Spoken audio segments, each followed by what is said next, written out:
it's going. So my name is Dan, and I'm from the Twin Peaks Police Department, and my logs have something to tell you. So I work a lot in debugging issues in our production application, and so I have a great love for great logs. So what are logs? There's a lot of different output from our apps and libraries, but logs focus on troubleshooting post-mortem, something Dale Cooper would use in Twin Peaks. So it's not necessarily observability, that's another type of metrics. I don't define it as output that the user should know about. It's more the space of structured output. So it's meant for, I think, when I think about logging, I think about post-mortem troubleshooting. So let's talk about logging. Here we have a police officer logging entering the town. This is a great example of how you should log. Please write this. You can note that I use the standard library logging. I'm adding a logger with an automatic name from the file name. It makes it very easy to find out where it comes from. I'm adding some data using the logging library formatting, and I'm also adding some extra data for the computer, some extra spice. But of course, maybe we want to add a user for a lot of logs. Then there's something in the standard library called the logger adapter. It's amazing, you can add extra data to all the future logs. Super good. But maybe you want to add it system-wide. That's a great global data, scary, but for logging it's quite useful.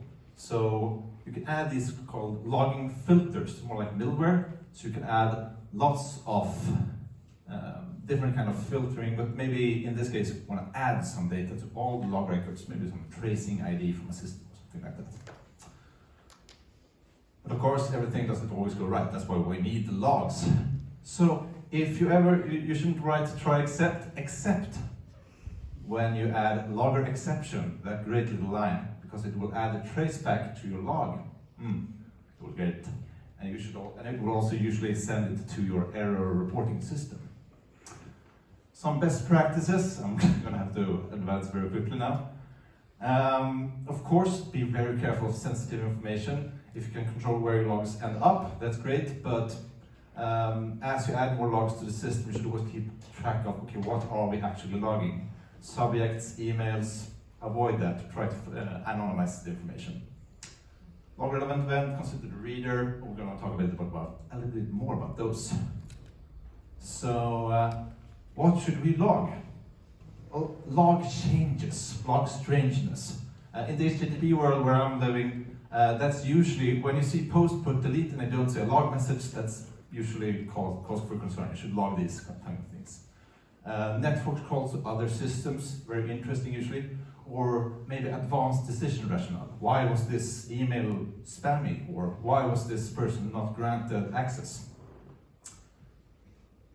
You should also definitely consider the reader, because who are going to read these people? People trying to figure out what went wrong. And they're going to read a lot of logs. So don't write epic poems. Keep them short, self-contained, consistent, and add whatever data is necessary, but try to avoid overwhelming the user. When it comes to formatting, common error using the new fancy f-strings, they're nice, but not for the logging library. Because if you let the logging library do it, you gain a little bit of performance, especially for your debug logs, but you also gain the possibility to do more advanced processing. For example, sentry, grouping events, really nice.